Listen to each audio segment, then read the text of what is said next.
You've met someone amazing. He's kind, funny, emotionally available, everything you've been looking for. There's just one thing. He has kids. Maybe you've never been married. Maybe you've been divorced but don't have children. Maybe you have kids of your own. But either way, you're about to enter a world that's more complicated than any relationship you've had before. You're not just dating him, you're dating his entire situation. His kids, his ex-wife, his custody schedule, his financial obligations, his history, his baggage. And nobody prepared you for this. Today, we're flipping the script. We've talked to divorced moms about navigating their ex's new partner. Now we're talking to you, the woman who's dating a divorced dad, the stepmom-in-training, the one trying to figure out where you fit in this complex family dynamic. We're going to talk about boundaries, expectations, navigating the relationship with his ex, building relationships with his kids, and protecting your own well-being in a situation that can feel overwhelming. Because here's what you need to know. Dating a man with kids can be beautiful. It can also be incredibly challenging. And going in with your eyes open, with realistic expectations and solid boundaries, is the only way to make it work. Let's talk about what no one tells you about becoming a stepmom. The reality check. Let's start with the truth that no one wants to say out loud. You will never come first. His kids come first. They should come first. If you're dating a good father, his children's needs will take priority over yours. Always. Weekends will be dictated by custody schedules, plans will change last minute because a kid is sick, vacations will revolve around school breaks, money that could go toward your life together goes to child support and kids' expenses. If you need to be the center of someone's universe, don't date a man with kids. You're walking into an existing family system. They have history, traditions, inside jokes, dynamics you're not part of. You're the newcomer, the outsider, and no matter how welcoming they are, you'll feel it. His ex-wife will always be in his life. She's not his ex-relationship, she's the mother of his children. They will co-parent forever. She will be at graduations, weddings, grandchildren's births. You don't get to erase her from the picture. You have to make peace with her presence.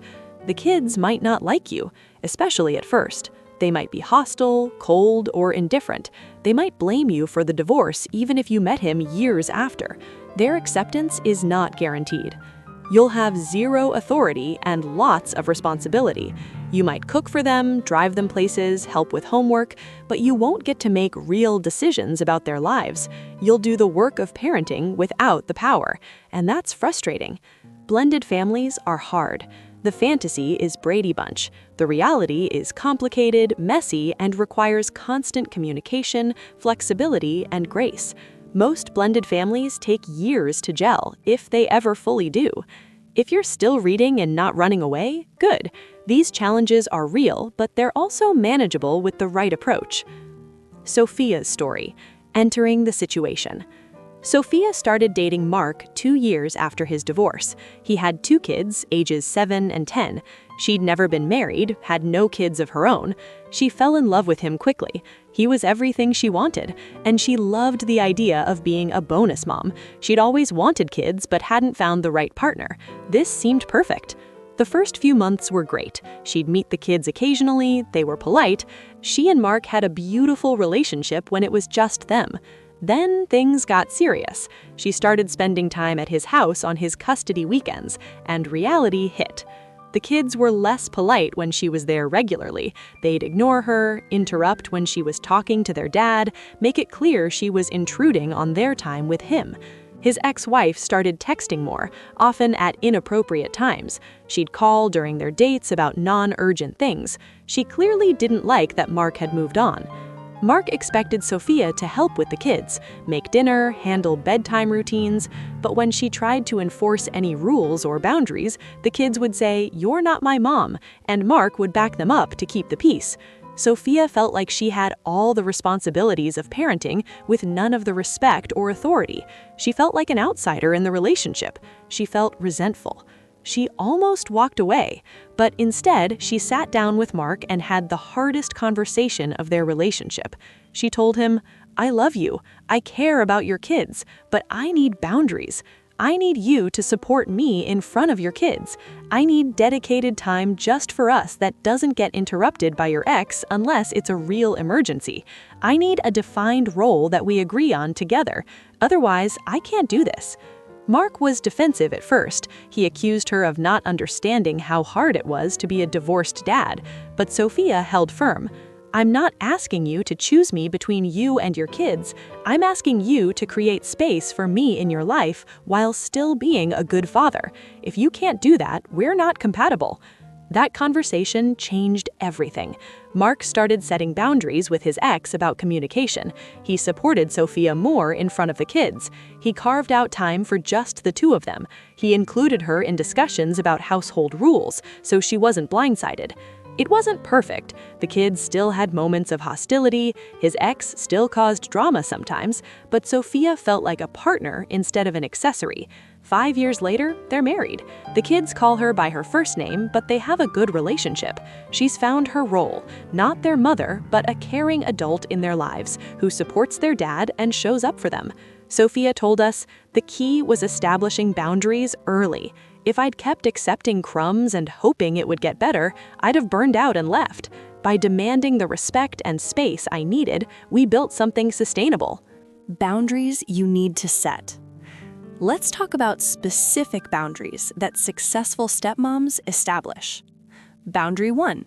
Your relationship needs protected time. His custody schedule cannot consume your entire relationship. You need time as a couple without kids.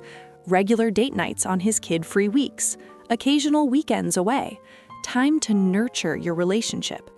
If he's not willing to prioritize your relationship alongside his kids, this won't work long-term.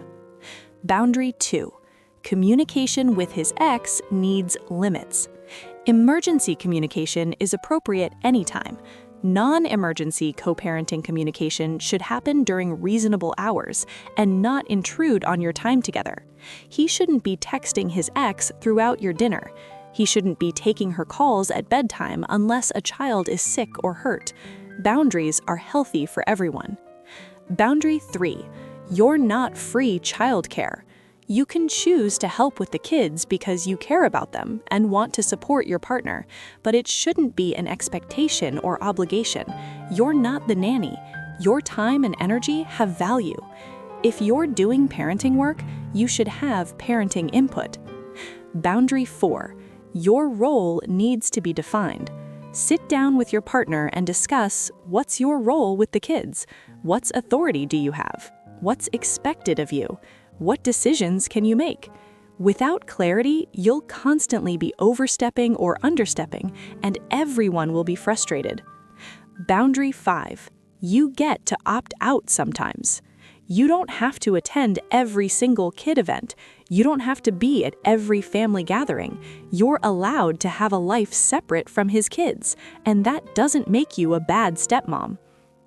Boundary 8. The ex doesn't get a vote in your relationship. You and your partner make decisions about your relationship. His ex doesn't get input on when you move in together, when you get married, how you spend time with the kids. She's co-parenting his kids, not co-managing his life. Obviously, major changes that affect the kids, like you moving in, should be communicated to her, but she doesn't get veto power. Navigating the relationship with his ex. This is one of the trickiest parts. Let's talk strategy. Start with respect, even if she doesn't. She was there first. She's the mother of his children. Approach the relationship with respect, even if she's hostile. Take the high road consistently. Don't try to be her friend, usually. Some stepmoms and biomoms become friendly. Most maintain polite distance. Don't force a friendship if it's not natural. Cordial and respectful is enough. Never badmouth her to the kids. No matter what she says about you, no matter how difficult she is, don't talk badly about her to the kids, ever. You will lose their respect and damage your relationship with them. Don't get sucked into drama. If she tries to create conflict, don't engage. Let your partner handle it. You're not in a competition with her. You're living your life. Acknowledge her role. She's their mother. You're not replacing her. Honor that. Small gestures like reaching out before major events, like, "I wanted you to know we're taking the kids to the beach this weekend. Let me know if there's anything you need us to bring for them," can go a long way. Set boundaries if she's inappropriate. If she's texting you inappropriately, calling you names, or being hostile, you don't have to tolerate it. You can block her number and communicate through your partner. You're not obligated to accept abuse. Remember, her behavior reflects on her, not you. If she's difficult, jealous, or hostile, that's about her insecurity and her feelings about the divorce. It's not about you. Don't internalize it. Work as a team with your partner. You and your partner need to be united. He should set boundaries with her on your behalf. He should defend you when necessary. If he's not willing to do that, reconsider the relationship. Building relationships with the kids. This is the heart of the matter. Here's what works. Go slow. Don't rush into trying to parent them. Let the relationship develop naturally.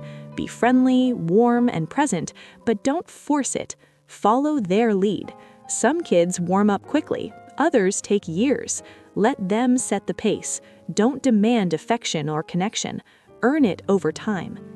Be interested without being intrusive. Ask about their interests. Show up at their games or recitals. Be present, but don't interrogate them or try too hard. Don't try to replace their mom. You're not their mom. You're another adult who cares about them. Find your own role, mentor, friend, bonus parent, but not replacement. Support their relationship with their dad. Don't compete for his attention. Encourage their time together. Be gracious when he prioritizes them. They need to know you're not a threat to their relationship with him. Be consistent. Kids thrive on consistency. If you set an expectation, follow through. If you make a promise, keep it. Be reliable and they'll learn to trust you. Handle conflict calmly. You will have conflicts with the kids. They'll test you. Handle it with calm, reasonable consequences. Don't yell, don't make it personal. Just be steady. Accept that it takes time. Most stepfamily experts say it takes 4 to 7 years for a blended family to truly gel. Years, not months. Be patient. Celebrate small wins. Trust the process. Don't keep score. You will do more for them than they appreciate. You will get less gratitude than you deserve. That's step-parenting. Do it anyway, or don't do it at all. But don't do it resentfully. Not every story has a happy ending.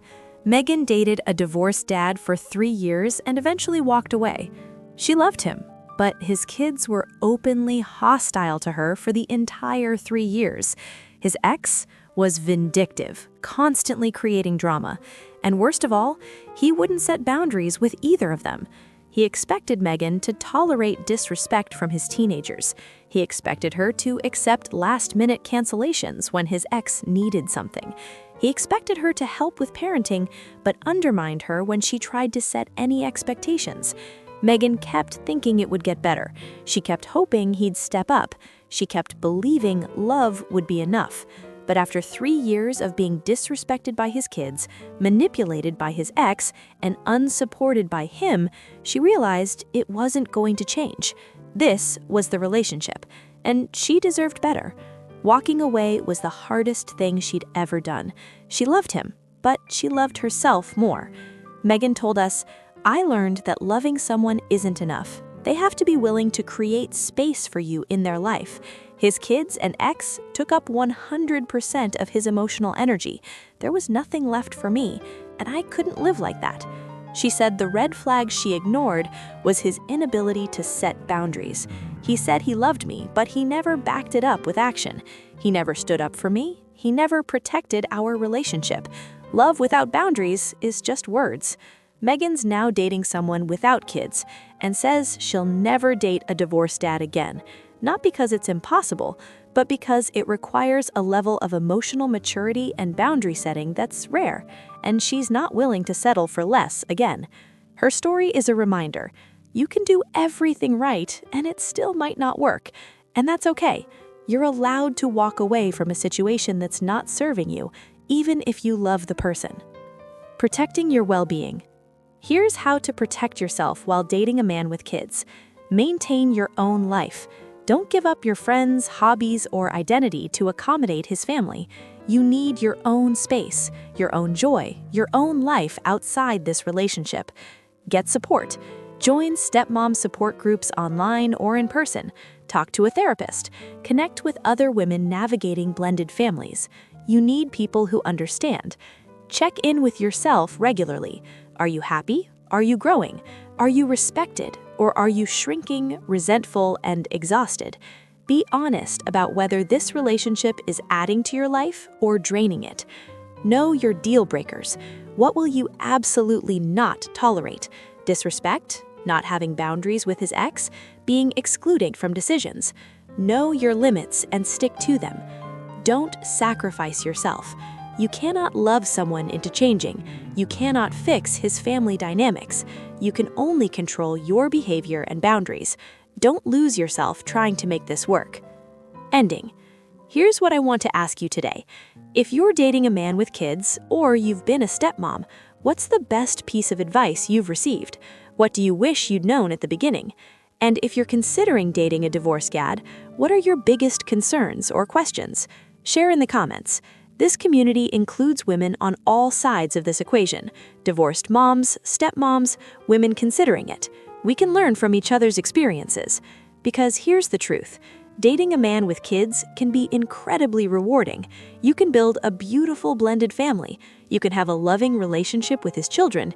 You can even develop a respectful co-parenting relationship with his ex. But it requires boundaries, communication, patience, and a partner who's willing to create space for you while still being a good father. If you can't do that, walk away. You deserve more than crumbs. You deserve a partner who protects your relationship, supports you publicly, and makes you feel valued. Don't settle for less just because you love him. Love isn't enough without respect, boundaries, and partnership. In our next video, we're finally doing the identity rebuilding conversation. Whether you're divorced, dating someone who is, or somewhere in between, rediscovering who you are outside of relationships is crucial. We're diving deep. Until then, protect your peace, honor your boundaries, and remember, you're not just dating him, you're dating his entire situation. Make sure it's a situation you actually want to be in. You deserve to be cherished, respected, and prioritized.